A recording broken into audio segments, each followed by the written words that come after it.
What's up? What's up, guys, and welcome to another episode of the Powerhouse Mentality podcast. I am your host. I am Caitlin Kenneth Smith. Happy Monday, first of all. Second of all, yesterday was Stone and I's first CrossFit competition, so we're actually going to be doing a recap of that, but not on this episode, because this episode I'm going to be talking about something completely different. But the reason for that is I was going to film the recap episode. I was going to record the recap episode of the pod or of the competition, talking all about kind of my thoughts. What are some things that I learned? What are some things that I'm proud of? What are some things that I feel like I'm not so proud of?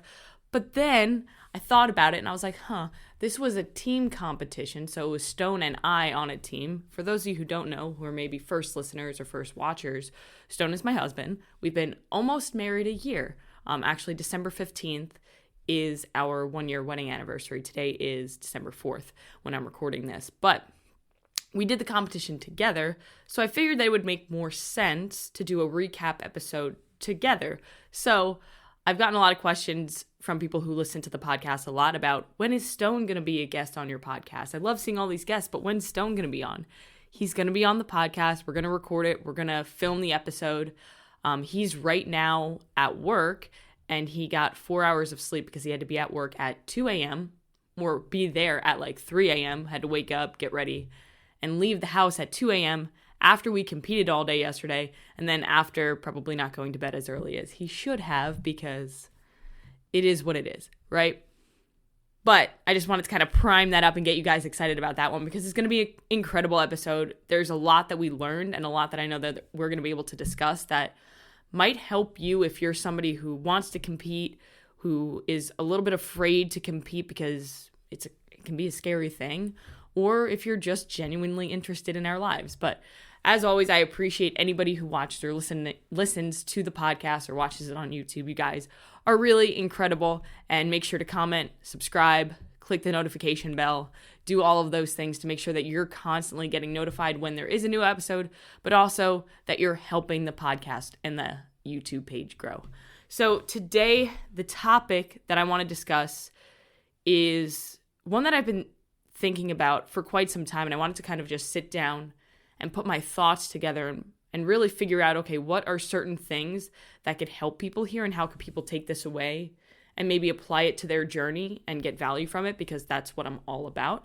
Again, I say it a lot, but I don't want to just throw information at you guys, because honestly, that's easy. Anybody can Google something, throw information at you guys, overly research things and throw that at you. But I'm going to take my personal experiences, the things that I've seen my clients do, my friends, my family do, and what I've observed, as well as tie in like research and other things to help you guys not just absorb information, but to apply it to your life. Because there are a lot of people who just read all the books, listen to all the podcasts, watch all the videos, and then they do shit with the information that they learned. So they're lacking the application, which is the action part of it all. If you just have a ton of information living in your head, then it doesn't really help you. It just kind of takes up space in your mind, unless you use that information to make your life better and to become the person that you want to be. So I'm a coach. I've been a coach. I've been a leader. I've been a trainer. I've been a manager for my entire career of life. So when I was 16, I started training and coaching people. When I was 18, I got my certification. I started going to college for nutrition, as well as health sciences. I started training in gyms around New York City. I worked at Blink Fitness. I worked at Crunch Fitness. I worked at New York Sports Club. I worked at Fitness Connection down in North Carolina for the last 4 years of my career before we were shut down for COVID. And I went online and learned that that's exactly where I want to be. So I have a really good experience coaching, training, leading people. And what I wanted to talk about today is the difference between a client who sees success versus somebody who just stays stuck. Because the truth about fitness and nutrition, and really anything, success, mindset, is that it's all very simple. However, most people want to overcomplicate it, and they tend to overcomplicate it and overthink everything to the point that the simple application gets lost. So while something might be simple, that doesn't mean that it's easy. Yes, it's simple for me to say, hey, eat 1 gram per pound of your goal weight or your body weight in protein every single day. But it's not as easy to actually do it. Same thing with working out. It's very simple to say, hey, go to the gym 5 times a week. Cool. Not as easy to actually do it. Some people can't even get to the gym, let alone actually do the work during the gym session. So it doesn't come down to one person just does the work and one person doesn't, because I've worked with a lot of people who really want to do the work, but then something keeps shutting them down. So I've mapped out 3 different things, and they're not steps, so you don't have to do them in order, but 3 different things that you can look at in your life and ask yourself, well, is this me or is this not me? And if it's not me, how can it become me?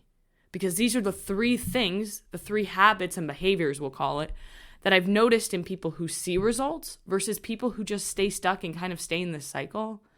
And they try so fucking hard, and I hate saying it, because as a coach, I'm not just somebody I'm not a robot. Like, I don't just give out plans, and I invest my life into these people.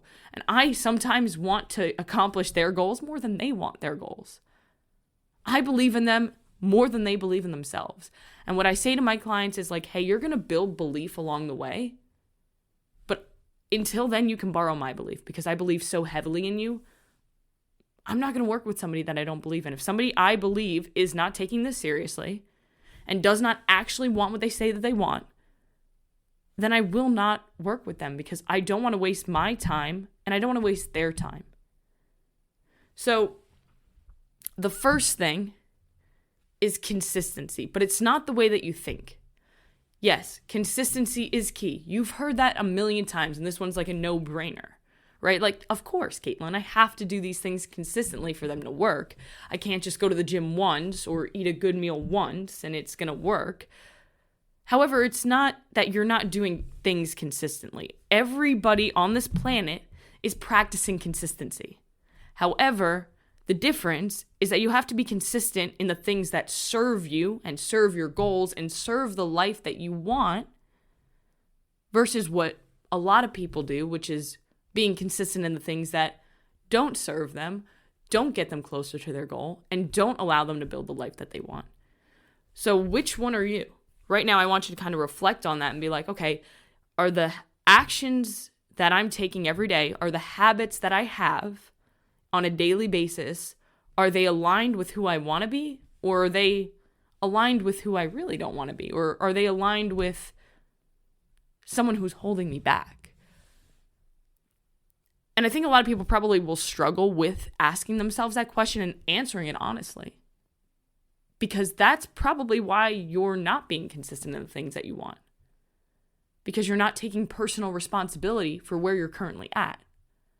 You can point the finger of blame at everyone and everybody else around you, but until you point it back at yourself and say, hey, I fucked up, I eat like shit all the time, I go to the fast food restaurant, I don't work out, instead of saying, I don't work out because of work, I don't work out because of the kids, I don't work out because of this, and that, whatever.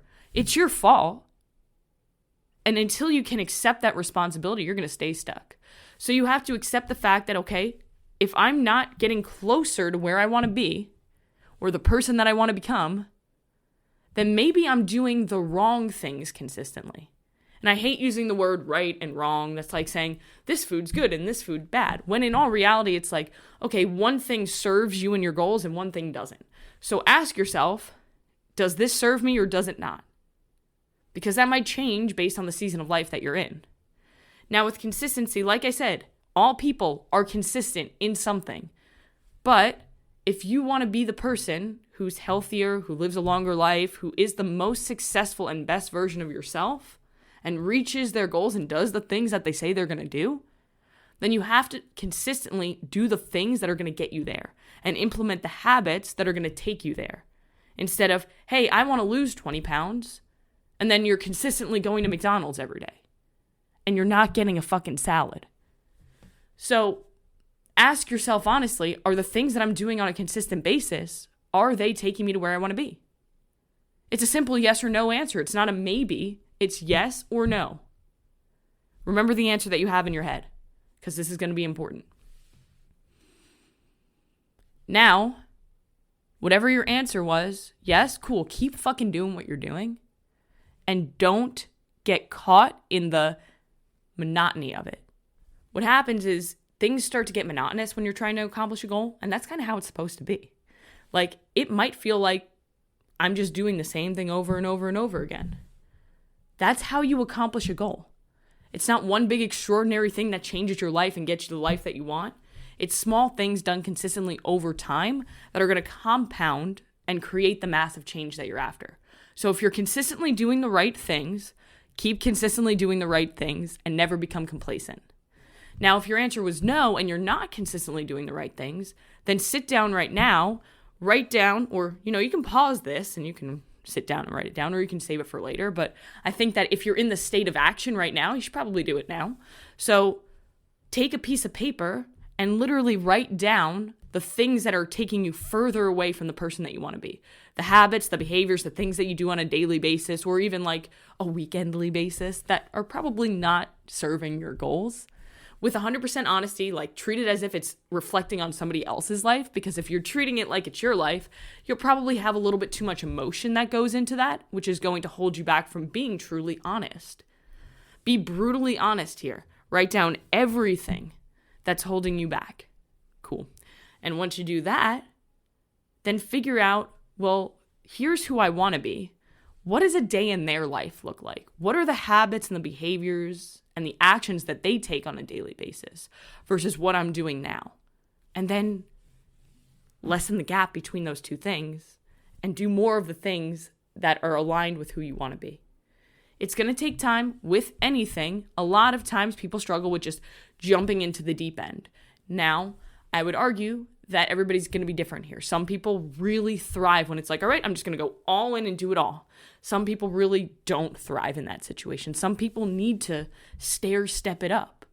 But you have to know who you are and what works best for you. So, consistently doing the things that serve you, serve your goals, and serve the life that you want and the person that you want to become. That's number one. The second thing is why. Those who are successful, they start with why and what, and they figure out the how along the way. I like to say this, it's a good analogy. At least I think it's a good analogy. It helped me. I can't remember where I heard it.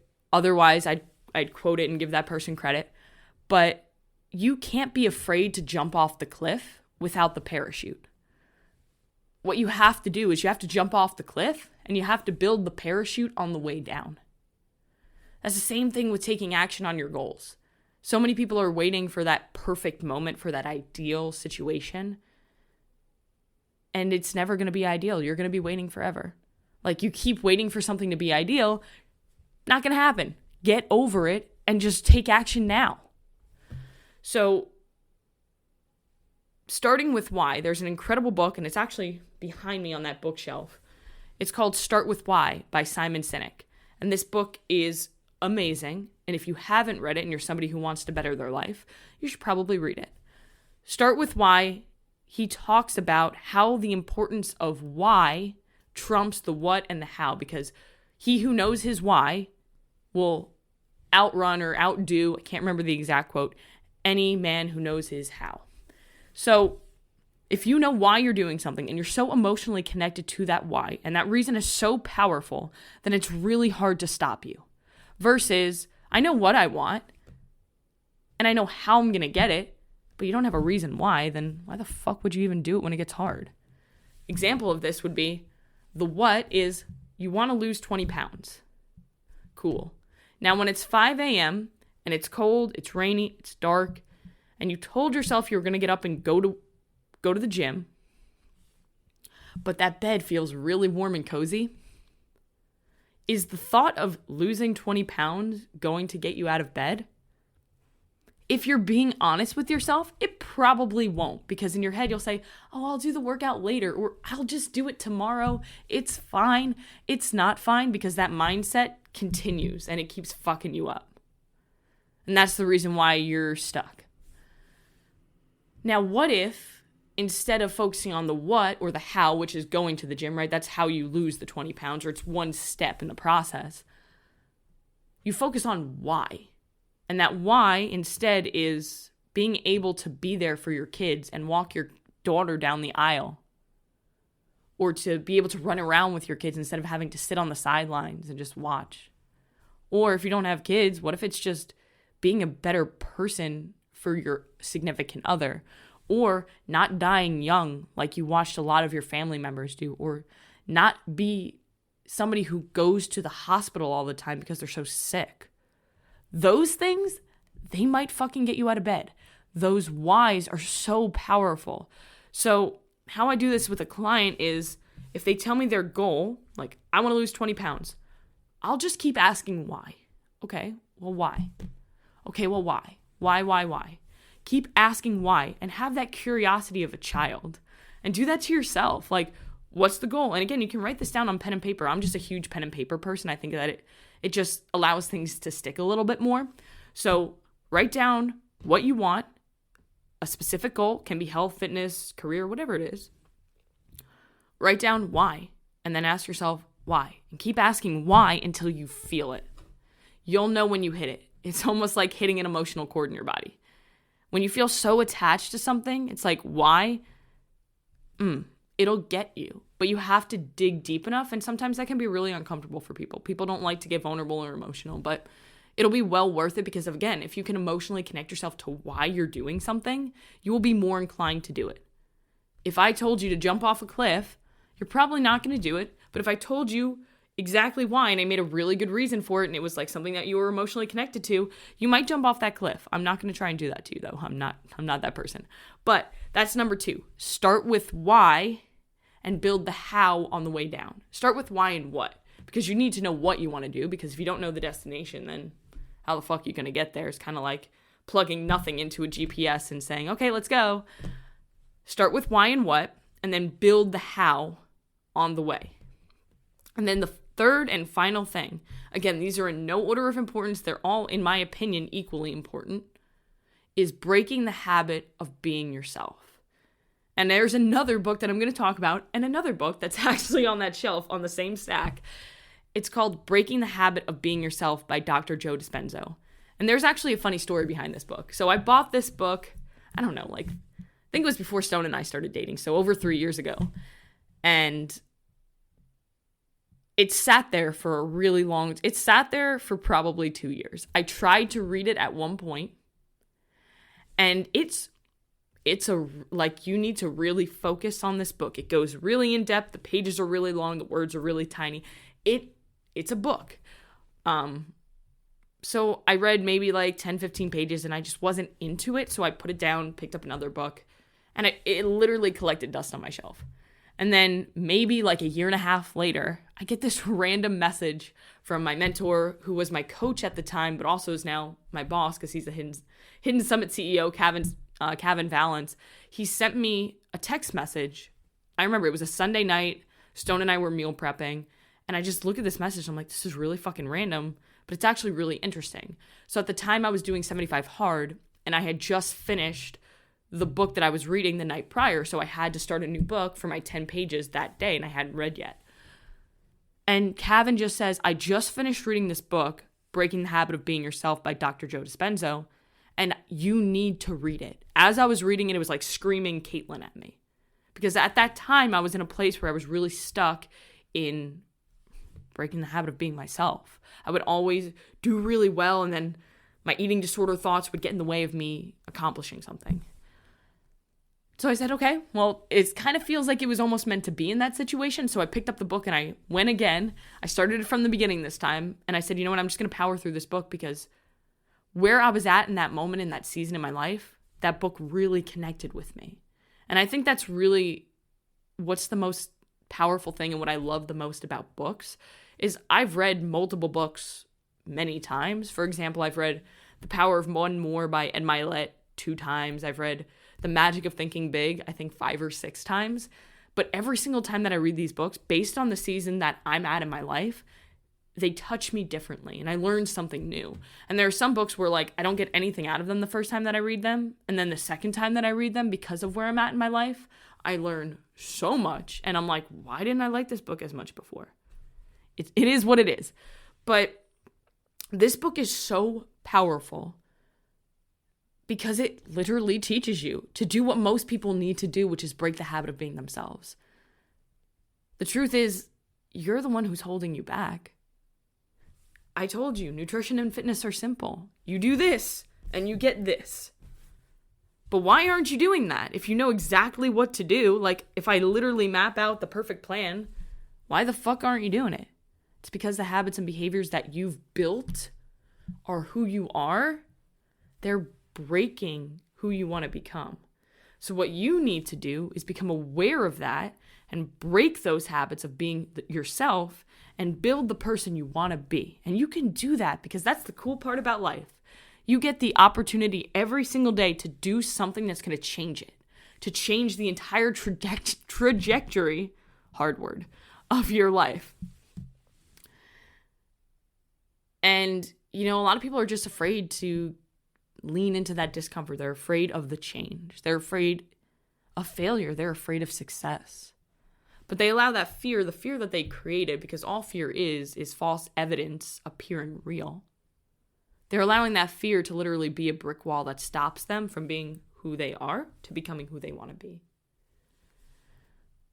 And the present self, your present self, is as fleeting as the present moment. And the present moment is really fucking fleeting. Like, it's leaving every second that passes. And every second that passes, you're becoming a different person. And that's really cool if you think about it that way, because that gives you so much power to build and align who you want to be. So break the habit of being yourself. And I know that sounds really complicated, and you're like, okay, well, how the fuck do I do that? So when we were at Hidden Summit Conference Retreat, or Retreat Conference this summer in August, we had one of Cavan's friends, Jared Hamilton, come and speak to the conference. And he, honestly, if you don't follow Jared Hamilton, he has an incredible podcast. He also has an incredibly valuable social media page. I'll tag him down below because he needs to be recognized. He'll be my shout out for the video. Jared Hamilton, go fucking follow him. But he proposed the idea of a coma letter, something that he does with his clients, and something that I've started to do with my clients since learning that. And it's been incredibly powerful for those who have done it and done it the right way. So the coma letter, the idea of it is, imagine that you're going in for this emergency surgery where the doctor says, hey, well, there's like a 90% chance that you're going to come out of this surgery and remember nothing. So he gives you the opportunity to write a letter to yourself to remind yourself of who you are. So everything in the past is erased, and you get this one chance to read this letter that's going to become who you are, because it's all that you're going to remember. So you write this letter with the idea that you're coming out of a coma to yourself, saying this is who you are, this is what you do, this is what your morals and core values are, this is what you're all about, and this is what you're building. Forget the fucking past. Forget your fears, your doubts. No bullshit. Write it all out. And do that. Write a letter to yourself. And write a letter to yourself reminding yourself of who you are, because you aren't what you want to become. You are what you say you are. And that's something that Jared said too. You are what you are. You are what you want to become. No, you are not what you want to become. You are what you say you are. So if you keep saying to yourself, I'm the dieter, I always fuck this up, I'm not the person who works out, then you're never going to be the person who does. If you don't want to be that person, stop fucking saying that you are. I have many clients who do this with the all or nothing mentality until I stopped it, where they were like, it's that all or nothing mentality, it always fucks me up. Cool, well, if you keep saying that it does, then it's always going to. So change your mindset towards it. And say, you know what? That all or nothing mentality, that's not me anymore. This is who I am. I'm somebody who, I fuck up, cool. But then I move on with my life and I just continue back on the path. So 3 things. Consistently doing the right things that serve you, serve your goals, serve the person that you want to become. 2, starting with why and what, and then building the how along the way. And then 3, breaking the habit of being yourself. I gave you 3 things that I've noticed between clients who see success and clients who don't. I gave you each a way where you can apply it to your life so that you can actually take something away from this episode instead of just absorbing it. And I want you to give me feedback. I want you to email me that you did these 3 things and this is how it impacted you. Or they did nothing for me. Give me feedback. I want to hear from you guys. But I hope that you found value from this episode. If you did, as always, please share this episode with the podcast with at least one person who needs to hear it. Share it on your social medias. Tag me. Follow, comment, share, subscribe, notification bell. All those incredible things to help support the channel and get more of this message out there, because my mission, my vision, my purpose is to be able to help you guys see that you are limitless and share that with the world and grow the mission. So go out and do one thing today that's going to take you one step closer to where you want to be.